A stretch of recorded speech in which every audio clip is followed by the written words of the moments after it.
5. Benar sekali tuan-tuan hakim. Pura-pura menyokong pemerintah. On the head for Vansel, Vangezakraft. Mereka minta kami dihukum, dibuang atau digantung. Tetapi sebenarnya ialah oleh karena kantongnya dan dividennya terancam. Untuk keselamatan kantong dan untuk keselamatan dividen ini juga, mereka kalau perlu tak segan pula melanggar kekuasaan pemerintah itu.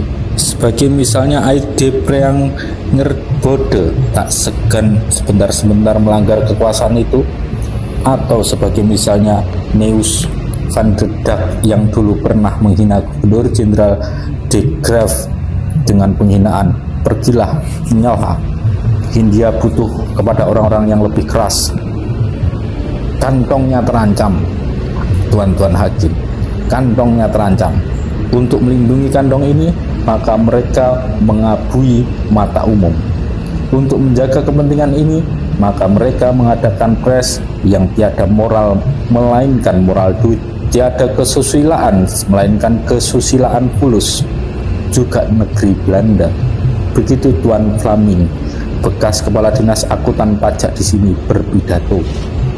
Juga negeri Belanda masih tetap suatu negeri yang diperintah secara kapitalistis, di mana kapital besar yang disusun dalam organisasi yang kuat itu, dan tidak kurang-kurang pula kapital besar yang mempunyai kepentingan-kepentingan di Indonesia, bukan saja mempunyai kekuasaan ekonomi yang besar sekali, tetapi juga bisa menjalankan pengaruh yang hebat atas pemerintah dengan segala alat-alat yang ada padanya. Dan alat-alat ini bukan sedikit. Kapital besar ini berhubungan rapat dengan kapitalis-kapitalis besar Inggris, Amerika, Belgia, Jerman, Prancis, dan lain-lain yang oleh adanya apa yang disebut politik pintu terbuka juga mempunyai kepentingan-kepentingannya di Indonesia, dan yang bergabung dengan kapitalis-kapitalis besar Belanda dalam organisasi Dewan Majikan untuk Hindia Belanda yang didirikan dalam tahun 1921.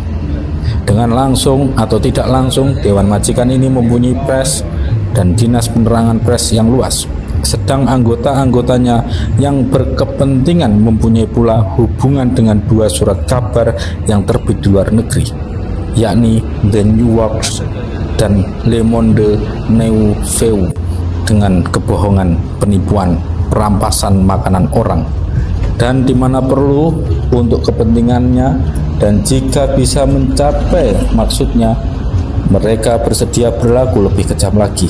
Maka kapital besar yang tersusun dalam organisasi itu melakukan perjuangan untuk kepentingan di tiap negeri. Jadi juga di Indonesia, sekali-kali mengubah haluan di mana perlu. Lebih terang dari Tuan Fleming itu, tak bisalah digambarkan asal-usul moral duit dan kesusilaan duit dari pres imperialisme di Indonesia itu.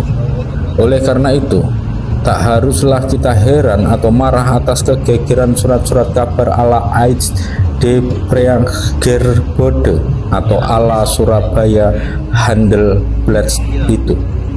Biar mereka gembar-gembor, biar mereka berpikir ke kanan dan ke kiri, biar mereka jengkelitan berdiri di atas kepalanya, kami tak akan ambil pusing, kami tak akan ambil mumet, kami akan bekerja terus. Tuan-tuan hakim yang terhormat, marilah kami mengulangi lagi, kekuasaan politik, kemerdekaan hanyalah bisa didatangkan oleh usaha rakyat Indonesia sendiri. Kaum imperialisme sudah semestinya menghalang-halangi kami dari sistem imperialisme yang hidupnya daripada penjajahan itu. Kami tak harus mengharap sokongan memberhentikan penjajahan itu. Nasib kami adalah di dalam genggaman kami sendiri.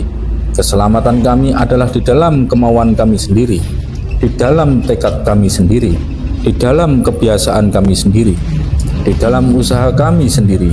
Semboyan kami tidaklah minta-minta, tidaklah mengemis, tidaklah mendikansi, sebagai Tilak mengatakannya, tetapi semboyan kami haruslah non-cooperation, lebih benar self-help, self-verwerkelinking, self-reliant, sebagai yang kami lambangkan dalam perlambang kepala banteng.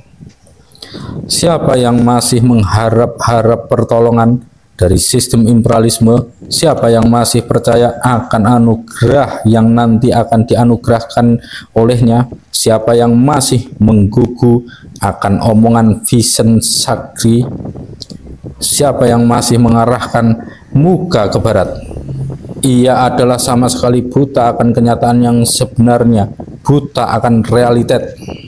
Sebab kenyataan yang sebenarnya ialah, sebagai tertulis di dalam keterangan asas kami, bahwa negeri Belanda peri kehidupannya sangat tergantung kepada penjajahan Indonesia.